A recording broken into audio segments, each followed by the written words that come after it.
This conference will now be recorded. बुधवासरः मार्गशीर्ष कृष्ण दशमी दिनांक 29 डिसेंबर 2021 प्रथमोऽध्यायः समाधिपादः अथ योगानुशासनं योगश्चित्तवृत्तिनिरोधः तदा द्रष्टुस्वरूपेव स्थानं वृत्तिसारूप्यमितरत्र वृत्तयः पञ्चतयः क्लिष्टाक्लिष्टाः प्रमाणविपर्ययविकल्पनिद्रास्मृतयः प्रत्यक्षानुमानागमाः प्रमाणानि विपर्ययो मिथ्याज्ञानम् अतद्रूपप्रतिष्ठं शब्दज्ञानानुपाती वस्तुशून्यो विकल्पः अभावप्रत्यालम्बना वृत्तिर्निद्रा अनुभूतविषया सम्प्रमोषः स्मृतिः अभ्यासवैराग्याभ्यां तन्निरोधः तत्र स्थितौ यत्नोऽभ्यासः स तु दीर्घकालनैरन्तर्यसत्कारासेवितो दृढभूमिः दृष्टानुश्रविकविषयवितृष्णस्य वशीकारसंज्ञा वैराग्यम् तत्परं पुरुषख्यातेर्गुणवैतृष्ण्यम् वितर्कविचारानन्दास्मितारूपानुगमात् सम्प्रज्ञातः विरामप्रत्ययाभ्यासपूर्वः संस्कारशेषोऽन्यः भवप्रत्ययो विदेहप्रकृतिलयानां श्रद्धावीर्यस्मृतिसमाधिप्रज्ञापूर्वक इतरेषां तीव्रसंवेगानाम् आसन्नः मृदुमध्यादिमात्रत्वात् ततोऽपि विशेषः ईश्वरप्रणिधानात्मा क्लेशकर्मविपाकाशयैरपरामृष्टः पुरुषविशेष ईश्वरः तत्र निरतिशयं सार्वज्ञबीजं स पूर्वेषामपि गुरुः कालेनानवच्छेदात् तस्य वाचकः प्रणवः तज्जपस्तदर्थभावनम् ततः प्रत्यक्केतनाधिगमोऽप्यन्तरायाभावश्च व्याधिस्त्यानसंशयप्रमादालस्याविरतिभ्रान्तिदर्शनालब्धभूमिकत्वानवस्थितत्वानि चित्तविक्षेपास्ते अन्तरायाः दुःखदौर्मनस्य अङ्गमे जयतु श्वासप्रश्वासा विक्षेपसहभुवः तत्प्रतिषेधार्थम् एकतत्त्वाभ्यासः मैत्री करुणामुदितोपेक्षाणां सुखदुःखपुण्यापुण्यविषयाणां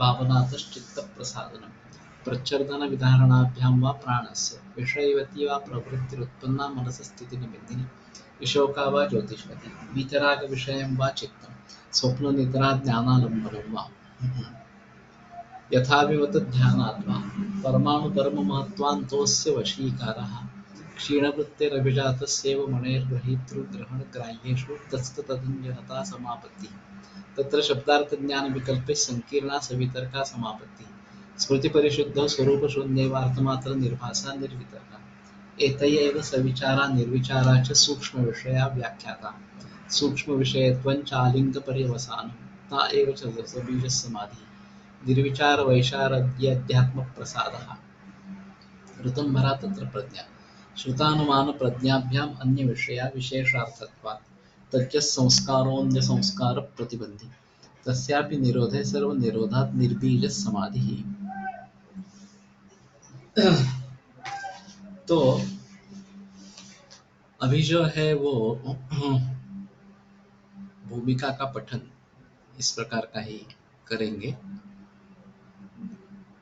और आगे देखते हैं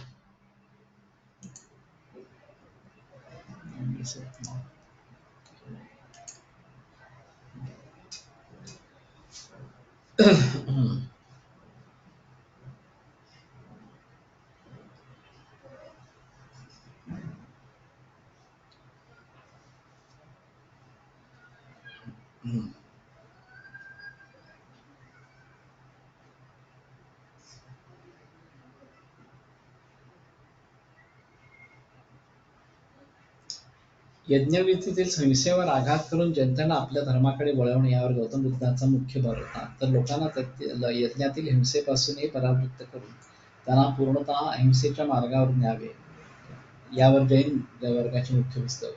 बौद्ध व जैन या दोन धर्मांच्या संस्थापकांच्या मनोवृत्तीचा मूलभूत भेद असल्यामुळे बौद्ध धर्म द्वेष आणि अन्य धर्मियांचा बुद्धिभेद या पापामुळे स्वतःच अपभ्रष्ट होत असत. होत होत शेवटी हिंदुस्थानातून नाहीसा झाला आणि अहिंसादी व्रतांच्या खऱ्या प्रेमावर अधिष्ठित असल्यामुळे जैन धर्म चालू काळापर्यंत 2500 वर्षे बहुसंख्य वैदिक धर्मियांच्या समाजात अल्पसंख्य असूनही सुखाने नांदत आहे. जैन महंतांच्या आचरणात जी अहिंसादी व्रते येतात त्यांच्याशी वेदानुयायी समाजाचा तात्विकदृष्ट्या कुठेही मतभेद नाही. व्यावहारिक मर्यादात जो काय थोडासा मतभेद असेल तेवढाच असो. तर सांगण्याचं तात्पर्य आता काय की वैदिक धर्मावरती हे मोठं आक्रमण अशा स्वरूपाचं झालं. आणि बौद्ध आणि जैन या दोघांच्याकडनं झालं, पण बौद्ध धर्म पुढे टिकला नाही. जैन धर्म मात्र आजही टिकून असलेला अशा स्वरूपाचा. व्रताचरणाच्या बाबतीत जैन धर्म कडक असल्यामुळे आणि असले कडक आचरण थोड्या लोकांनाच मानवत असल्यामुळे जैन धर्माचे अनुयायी थोडेच झाले.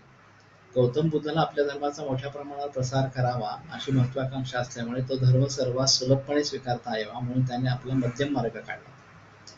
या मध्यम मार्गात बौद्ध भिक्षूंना मांसाशनाचीही परवानगी त्याने दिली होती. गौतम बुद्ध स्वतः डुकराच्या मांसाचा केलेला पदार्थ न पचल्यामुळे अतिसारून मरण पावल्याचे बौद्ध ग्रंथातच नमूद केले आहे. शिवाय तो गोमांसही खात असे असाही उल्लेख बौद्ध ग्रंथात सापडतो.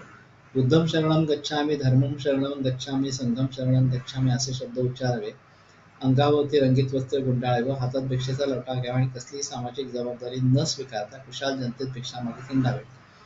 इतका सोपा बौद्ध धर्माचा आचार झाला, त्यामुळे त्याचा प्रचार झपाट्याने झाला यात नवल नाही. बौद्ध भिक्षूत खरेखुरे विरक्त व तृष्णाशांती करता व्रतांचे आचरण मनापासून करणारे असे काही थोडे लोक अर्थातच असत व त्यांची छाप लोकांच्या मनावर बसत असे. पण त्या धर्मात शिरणारे बहुसंख्य लोक अविकसित बुद्धीचे, असंस्कृत, निरुद्योगी, आळशी असेच प्राय असत. थेरगाथेत एका थेराने मोकळेपणाने सांगितले आहे की भिक्षू होण्यापूर्वी पोट भरण्याची मला फार पंचायत पडत असे, पण भिक्षू झाल्यापासून माझा योगक्षेम आता उत्तम तऱ्हेने चालला. अशा लोकांचा बौद्ध धर्मातला प्रवेश वैदिक धर्माला फारसा हानिकारक नव्हता.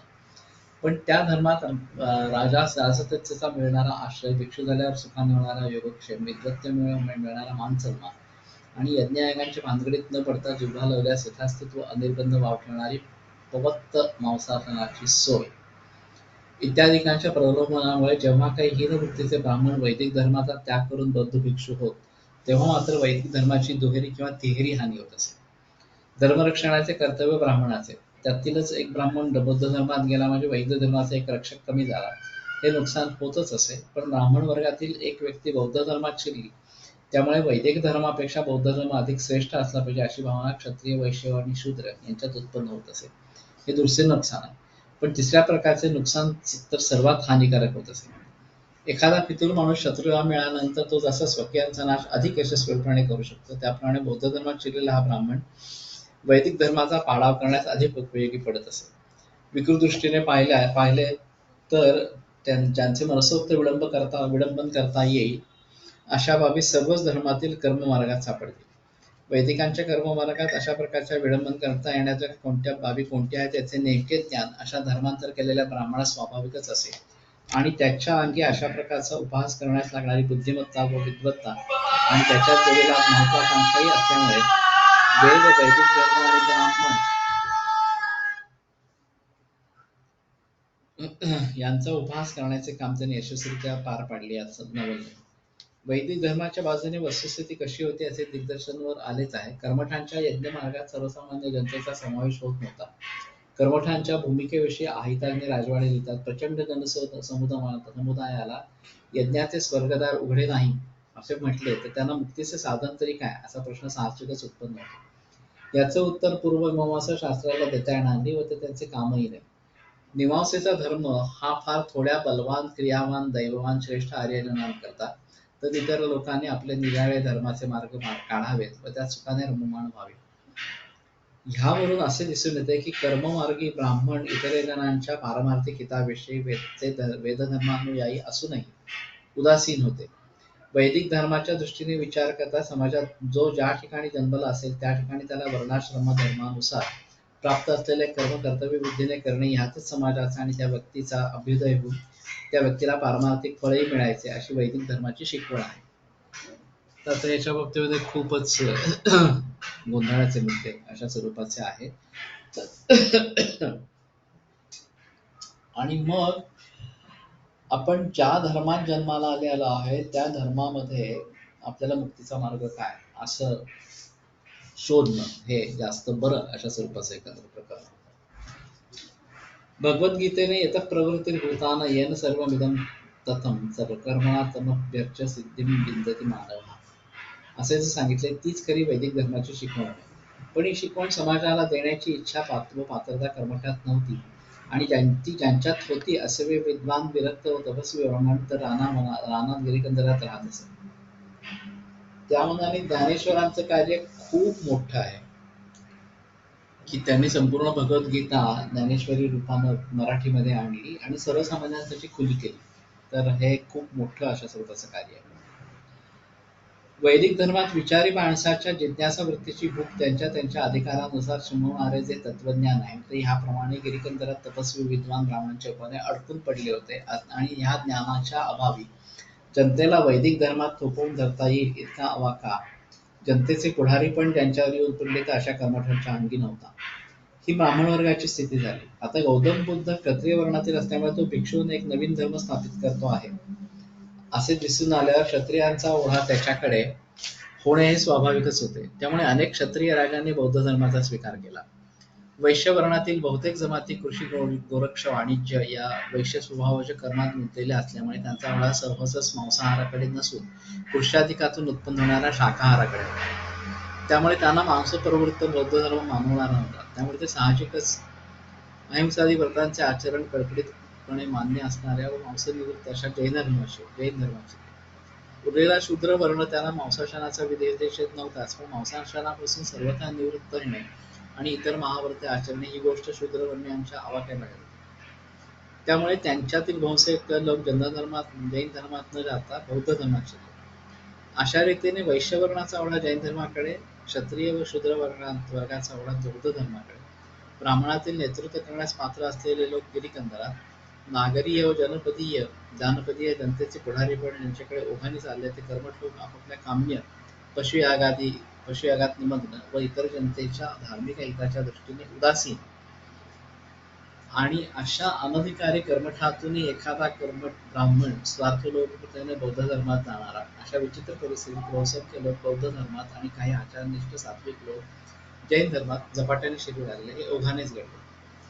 त्यात विशेष एवढाच की वैदिक धर्माची कुचेष्टा करून प्रतिष्ठा मिळवण्यात बौद्ध धर्मात शिरलेल्या ब्राह्मण भिक्षूंचा हातखंडा असल्यामुळे बौद्ध धर्माचा प्रचार व प्रसार सर्व भागखंडावर क्रमशः झाला आणि जनतेतील खरे सात्विक व विचारी पण वेदानिष्ठ असलेले लोक जैन संप्रदायात शिरले आणि वैदिक धर्म संख्याबलाने जरी रोडावला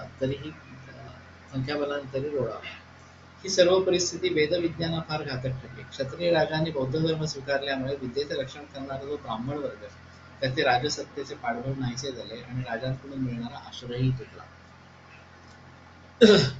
त्यामुळे त्या काळची विद्यापीठे असलेली जी वृक्षाश्रम संस्था ती हळूहळू डबघाईला आली आणि शेवटी बंद पडली. बौद्ध आणि जैन धर्मामध्ये बहुसंख्य लोक गेल्यामुळे वर्णाश्रमोचित कर्तव्य करण्याची जबाबदारी वैदिक धर्मात उरलेल्या फार थोड्या लोकांवर राहिली आणि वर्णाश्रम व्यवस्था अत्यंत विस्कळीत झाली. अशा परिस्थितीत अनेक नवे पंथ उदयास आले. जैन व बौद्ध हे अशा पंथांपैकीच होत. अशा परिस्थितीत वेदविद्येचे रक्षण करण्याचे काम ब्राह्मणांना अत्यंत कठीण झाले. इतकेच नव्हे तर निरनिराळ्या शास्त्रांमध्ये तोंडपाठ करून न राखल्या गेलेल्या मंत्रांचा लोपही झाला. उदाहरणार्थ सांख्यशास्त्रावर पंचशिखाचार्य या विद्वानांनी षष्टीतंत्र या नावाचा 60,000 श्लोकांचा मोठा ग्रंथ लिहिला होता, पण तोही या भयंकर उत्पातात नष्ट झाला आणि असे अनेक ग्रंथ नष्ट झाल्यामुळे भारतीय विद्यांची कधीही न भरून येणारी हानी झाली. अशा परिस्थितीत काही ब्राह्मण कुलाने पराकाष्ठेच्या निष्ठेने वेदांच्या संहिता, ब्राह्मणे आणि आरण्यके आणि त्याचप्रमाणे रामायण, महाभारत, भागवत इत्यादी काही पुराणे मोठ्या शर्थीने राखली. वास्तविक ही सर्व परिस्थिती अत्यंत निराशाजनक होती, पण ब्राह्मणांना ब्राह्मणेन विनाकारण षडंतो वेदोध्येया अशी शिकवण पिढ्यानपिढ्या मिळत आली असल्यामुळे ते या परिस्थितीनेही डगमगले नाहीत. उलट लुप्त झालेल्या विद्यांचे पुनरुज्जीवन करणे आणि वाचवलेल्या विद्यांची नीट जोपासना करणे या कार्याला ते दुप्पट उत्साहाने लागले. वृक्षाश्रम संस्था बंद पडल्यामुळे तपस्वी व विद्वान ब्राह्मण साहजिकच गावात येऊन राहू लागले. त्यामुळे वैदिक समाजाला उत्कृष्ट नेते मिळून परिस्थिती हळूहळू पालटू लागली. काही वैदिक राजे स्वधर्मातच टिकून राहिले होते. त्यांनाही ऋषीमुनींसारख्या श्रेष्ठ पुरुषांचा पाठिंबा मिळाल्यामुळे मोठा धीर आला आणि भारतातील ब्रह्मक्षत्र एकरूप होऊन भारतीय संस्कृतीच्या पुनरुज्जीवनाला जोराने चालना मिळाली. या पुनरुज्जीवनाचे पहिले गोड म्हणजे शेषावतार पतंजलींची वैद्यक, व्याकरण आणि योग या 3 शास्त्रावर झालेली उत्कृष्ट ग्रंथरचना होय. मागे एका विद्वानाने सूचित केल्याप्रमाणे येतेन योगा प्रत्युक्त या ब्रह्मसूत्राने ज्यांचे सेश्वर सांख्यशास्त्र प्रत्युक्त झाले होते ते पहिले पतंजली होत आणि बौद्धानंतर झालेले शेषावतार पतंजली हे दुसरे पतंजली होत असे वाटण्यास मानावे. ऐतिहासिक दृष्टी नसल्यामुळे कालांतराने सर्वसामान्य जनांच्या लक्षात हे दोन पतंजली भिन्न होती गोष्ट राहिली नाही आणि प्रत्युक्त योगाचे कर्तेच शेषावतार पतंजली होत म्हणून त्यांनी केलेले अष्टांग योग दर्शन हेच सेश्वर सांख्य म्हणून ज्याला म्हणतात ते द्वैत प्रतिपादक योगशास्त्र अशी समजूत दृढ झाली. संस्कृत भाषा जशी संपन्न तशीच ती लवचिकही आहे. त्यामुळे विद्वान लोक एकाच वाक्यातून बौद्धिक कसरत करून आपल्याला इष्ट असलेले अर्थ काढतात आणि ते कित्येक वेळा परस्पर विरुद्धही असतात. त्याला ठळक उदाहरण म्हणजे वेदातील महावाक्यांचे होय. शंकराचार्य व मध्वाचार्य या दोघांनी आपापल्या तत्वज्ञानाच्या प्रतिपादनाकरता आधारासाठी घेतलेले त्याच महावाक्यातून शंकराचार्यांनी अद्वैत मत सिद्ध केले व मध्वाचार्यांनी द्वैत मत सिद्ध केले. दुसरे उदाहरण शिवमहिम्न स्तोत्राचे आहे. पुष्पदंत विरचित हे स्तोत्र वस्तुतः शिवस्तुतीकरता प्रवृत्त झाले ही गोष्ट सर्व मान्य आहे. तरी एका मोठ्या विद्वानाने हे सर्व स्तोत्र विष्णुस्तुतीपर लावून दाखवले आहे. दुसऱ्या पतंजलींच्या अष्टांग योगशास्त्राची अशी स्थिती झाली आहे. मागे सांगितलेच असे आहे की अष्टांग योगकर्त्या पतंजलीने प्रत्युक्त योगशास्त्रातील जी सूत्रे आपल्या प्रतिपादनास विरोधी नाहीत असे त्यांना वाटले ती जशी आहे तशी स्वीकारली. त्यातील काही सूत्रे अशी आहेत की जी अष्टांग योगशास्त्र अद्वैतानुकूल आहे असे म्हणले तरी ती सूत्र अद्वैत प्रतिपादना विरुद्ध नाहीत असा त्याचा अर्थ लावता येतो. त्यासंबंधी अधिक चर्चा पुढे करावयाची असल्याने या ठिकाणी दोन पतंजली होते आणि निरीश्वर सांख्यमतानुसार असलेले सेश्वर सांख्यशास्त्र म्हणजेच पहिल्या पतंजलींचे द्वैत प्रतिपादक म्हणून ब्रह्मसूत्र प्रत्युक्त आणि पुढे लुप्त झालेले योगशास्त्र होय असे काही विद्वानांचे म्हणणे असल्याचे वाचकांच्या नजरेस आणले आहे. तेवढे पुढे. आता येतेन योग हा प्रत्युक्त हे ब्रह्मसूत्रातलं जे वाक्य आहे शंकराचार्यांचं शंकराचार्य भाषातला अशा स्वरूपाचं त्याच्यावरनं खूप लोकांनी आत्ताचा जो पतंजली निर्मिती योग आहे आपण जो आता वाचतो आहोत त्याचंही निराकरण केलं आहे असं लोक मानायला लागले आणि मग मोठी पंचायत अशा स्वरूपाची झाली. तेव्हा हे दोन वेगळे पतंजली आहेत असं एक आधी ज्यांनी सेश्वर सांख्यवादी अशा स्वरूपाचा योग लिहिला ते वेगळे आणि त्यांनी द्वैतमत प्रतिपादन केलं आणि ह्या योगामध्ये अष्टांग योग आता जो आपण वाचतो आहोत त्याच्यामध्ये मात्र अद्वैत मताचं प्रतिपादन अशा स्वरूपाचं आहे आणि हे नंतरचे पतंजली शंकराचार्यांनी याचं खंडन केलेलं नाही असं एकंदर यांचा सांगायचा आपल्याला दाखव.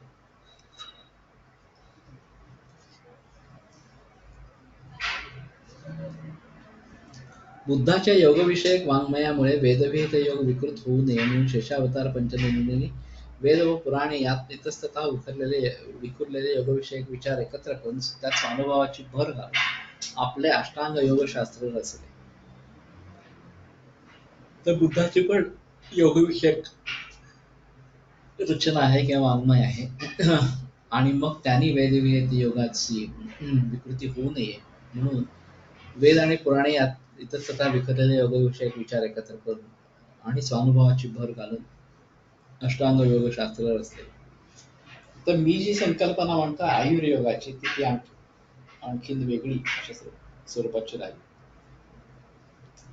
योगामधला आपल्याला उपयुक्त असणारा किंवा आवश्यक असणारा अशा स्वरूपाचा भाग घेऊन त्याला आयुर्वेदाची जोड देऊन स्वास्थ्यासाठी आयुर्योग अशी कल्पना मूळ दृढ करणे आणि मग पुढे कदाचित रोगमुक्तीसाठी पण नुसता आयुर्वेद नाही तर आयुर्योग अशा स्वरूपाचा भाग येऊ शकतो. आता थेरॅप्युटिक योगा जगभरात प्रचलित आहे मुख्यतः आयंगारांच्या प्रेरणेने पण त्यात औषधांचा संबंध नसल्यामुळे एफडीएचा त्याला विरोध येण्याचं काही कारण अशा स्वरूपाचं राहत नाही. पण आपण जर आयुर्वेदाचा या अर्थाने विचार करायचा असं म्हटलं तर औषधांचा संबंध जिथे येईल तिथं एफडीए त्याला ऑब्जेक्शन घेऊ शकेल आणि मग ते शास्त्र म्हणून सिद्ध करणं वगैरे वगैरे अशा स्वरूपाच्या गोष्टी पुढे यायला लागतील अशा स्वरूपाचं.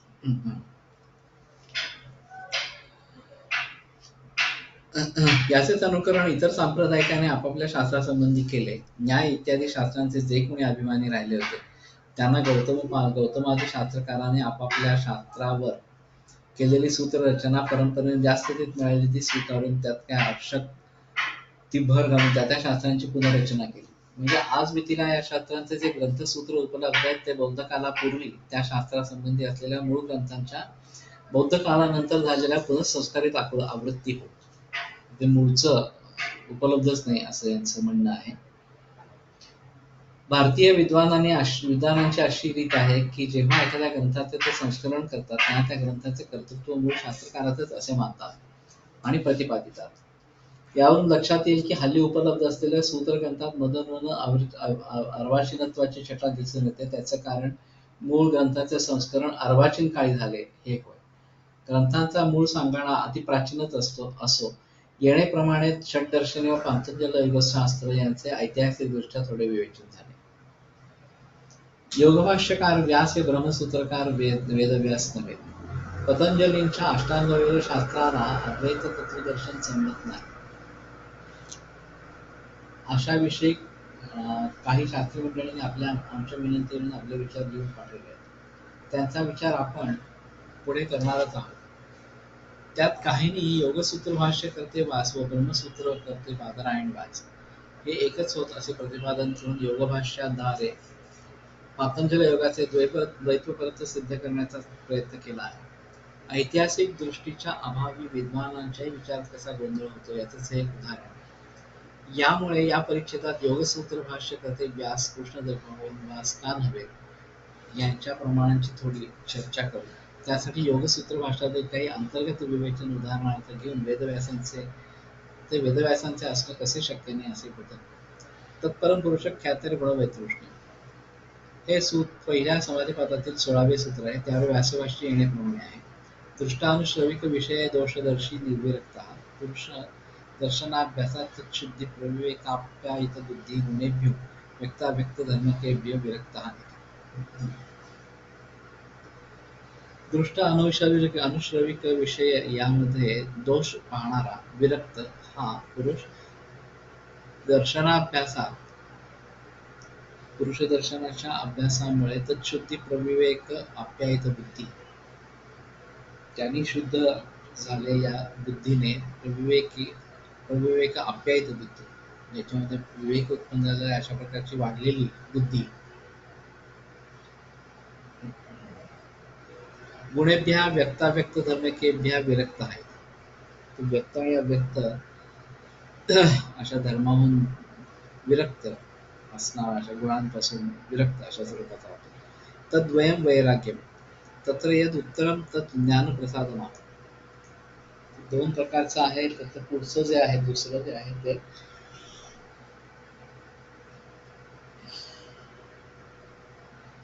तर ज्ञानप्रसाद मात्र यस्योदये सती योगी प्रत्युदित ख्यातिरेवं मन्यते प्राप्तं प्रापणीयं क्षीणाः क्षेतव्याः क्लेशाः छिन्नाः श्लिष्टपर्वा भवसंक्रमो यस्य अविच्छेदात् जनित्वा म्रियते मृत्वा च जायते इति ज्ञानसेव पराकाष्ठा वैराग्यम. हे भाष्य ठीक आहे. कारण पुरुष ख्याती म्हणजे आत्मज्ञान हे प्रथम आणि गुणवैतृष्ण्य रूप वैराग्य नंतर असे सूत्रात सांगितले आहे. तेव्हा भाष्यात ज्ञानसेव पराकाष्ठा वैराग्यम हे म्हटले हे ठीक आहे. पण येथे हे परवैराग्य ज्ञानाचे फलक आहे. आता पुढील 18वे सूत्र असे आहे. विराम प्रत्याभ्यास पूर्व संस्कार शेषोन्ना अन्य सर्ववृत्ती प्रत्यस्तमये संस्कार शेषो निरोधश्चित्तस्य समाधिः असंप्रज्ञाता तस्य परम वैराग्यम उपायः. असंप्रज्ञात समाधीत पुरुषख्याती म्हणजेच आत्मसाक्षात्कार होत असतो आणि त्याचे फल परवैराग्य असे 16व्या सूत्रात सांगितलेले आहे. आणि येथे तसे असंप्रज्ञात समाधी हे उपाय परम वैराग्य म्हणजे एकाच परम वैराग्य असंप्रज्ञात समाधीचे फल म्हणून सांगितले आहे. तर तेच परवैराग्य एकाच सूत्राच्या अंतरावरील अन्य सूत्रात त्याच्या उलट आत्मसाक्षात करून देणाऱ्या असंप्रज्ञात समाधीचा उपाय म्हणून सांगितले. ही विसंगती सर्व उपनिषद रूपी महोदधीचे आलोडन करून ज्यांनी अद्वय ब्रह्मरूपी रत्न बाहेर काढले त्यांच्या विशाल बुद्धीला शोभणारी नाही.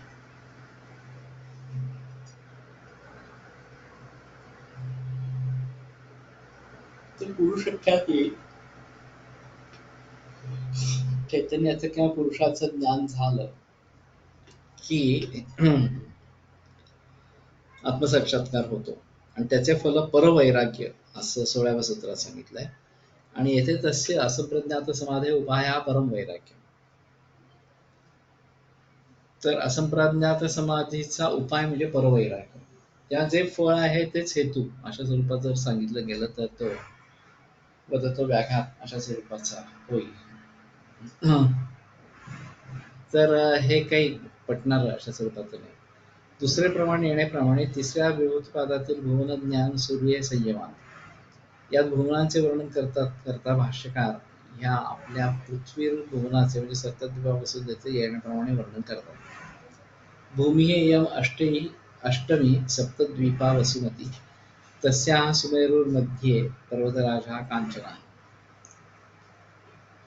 तर त्याच्यामध्ये सुमेरी नावाचा एक मध्यभागी पर्वतराज जो सुवर्णमय असणारा अशा स्वरूपाचा आहे. तस्य राजत वैदूर्य स्फटिक हेम मणिमय आणि शृंगाणी. तर त्याला राजत वैडूर्य स्फटिक आणि रत्नमय अशा स्वरूपाची शृंग आहे.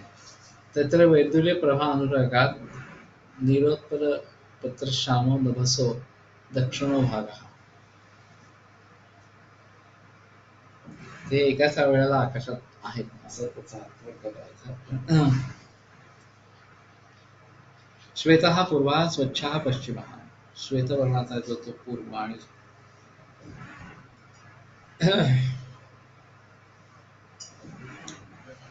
पूर्व आणि स्वच्छ पश्चिम दिशेला. कुरंटकाभः उत्तरः दक्षिण पार्श्वे चास्य जम्बूः यतोऽयं जम्बूद्वीपः. तस्य सूर्यप्रचारात् रात्रिन्दिवं लग्नमिव वर्तते.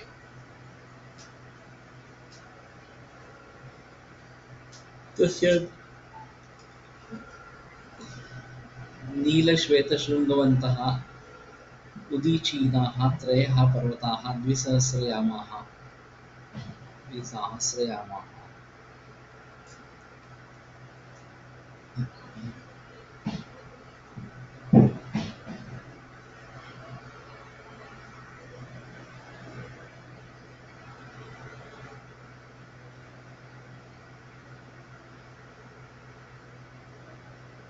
द्विसहस्रयाम इतने अंतर पर वो है ऐसा लगता है.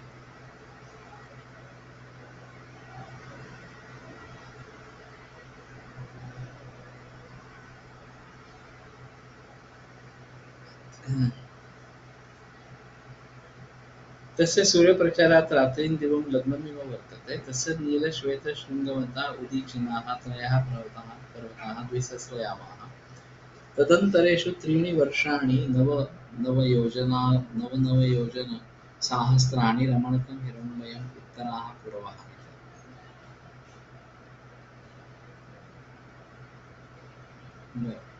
निषद हेमकूट हिमशैला दक्षिणतः द्विसहस्रयामाः. तदन्तरेषु त्रीणि वर्षाणि योजनसहस्राणि हरिवर्षम्. किं पुरुषं भारतवेदी.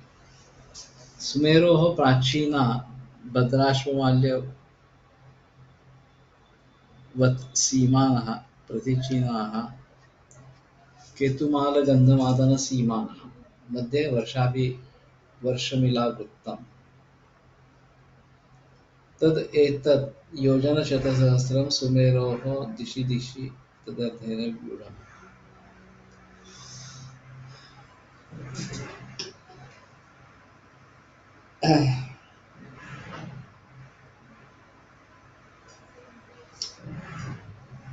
ठीक है, समझने में काफी मुश्किल है. मराठी में अगर कुछ स्पष्टीकरण इसका किया होगा तो देखेंगे. सकलयं शतसाहस्रायामो जम्बूद्वीपः ततो द्विगुणेन लवणोदधिना वलयाकृतिना वेष्टिता. शतसाहस्र आयाम इस प्रकार का जम्बूद्वीप है और उसके दुगने लवणोदधि इस प्रकार से उसको वलयाकृतिना वेष्टिता, उसको वेष्टन किया गया है. ततश्च द्विगुणाः शाक कुश क्रौंच शाल्मल गोमेध प्लक्ष पुष्कर द्वीपाः इति।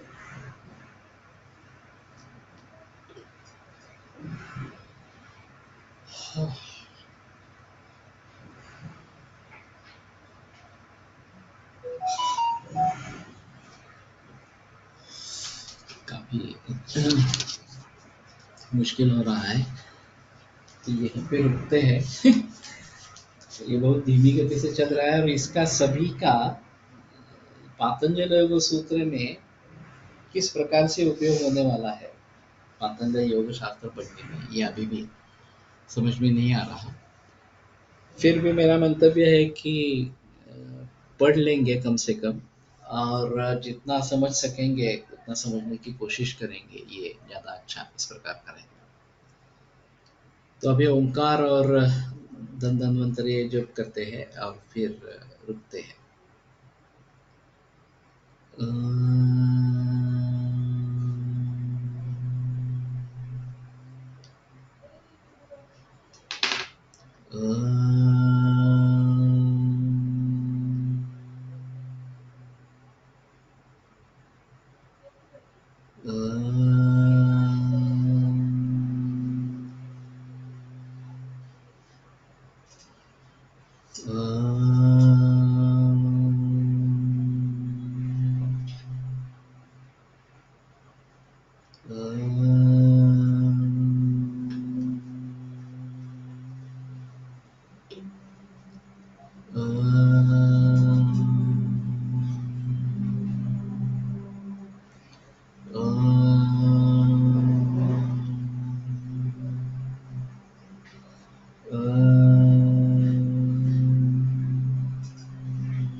योगेन चित्तस्य पदेन वाचां मलं शरीरस्य च वैद्यकेन योपाकरोत्तं प्रवरं मुनीनां पतञ्जलिं प्राञ्जलिरानतोऽस्मि।